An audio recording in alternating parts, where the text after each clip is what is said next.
আমাদের ভারতবর্ষে একজন বাদশা ছিল, বাদশাহ আকবর।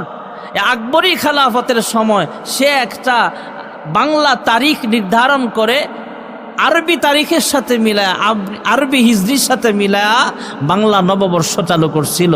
তো বৎসরে তারিখ কম বেশি হওয়ার কারণে 10 দিন 12 দিন কম বেশি হওয়ার কারণে বাংলা মাসটা চলে আসছে 1437-এ, আর আরবি মাস চলে গেছে 47, বলেন 47, একটু ব্যবধানের কারণে। পহেলা বৈশাখে মানুষ নোংরামি করে। আমাদের বাংলাদেশে পান্থা ইলিশ খায়, গরম ভাতেরে পান্থা বানায়া পানি দিয়া। আরে এটাকে পান্থা ইলিশ স্মরণীয় তো করছে গরিব মানুষের জন্য।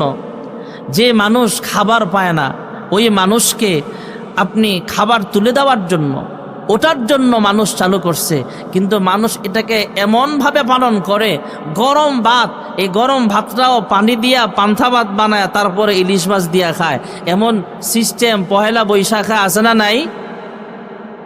রমনার বটমূলে যায় দেখেন, গরম ভাতের পান্থা ভাত বানায়। এত পান্থা ভাত পাইব কই? এখন পান্থা ভাত পানির ভাত হয় না তো। যখন ফ্রিজ ছিল না ঘরে ঘরে তখন হইতো।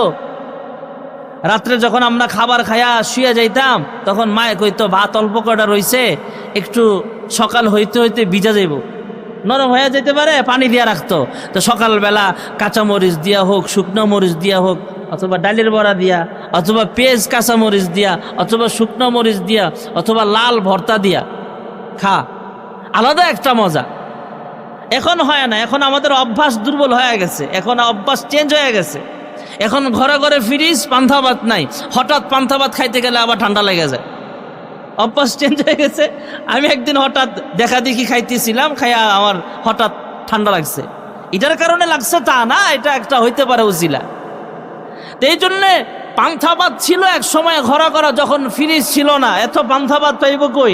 এই জন্য ওরা গরম ভাতে পানি দিয়া পান্থা ভাত বানায়া পান্থা ইলিশ খায় রমনার বটমূলে বৈশা।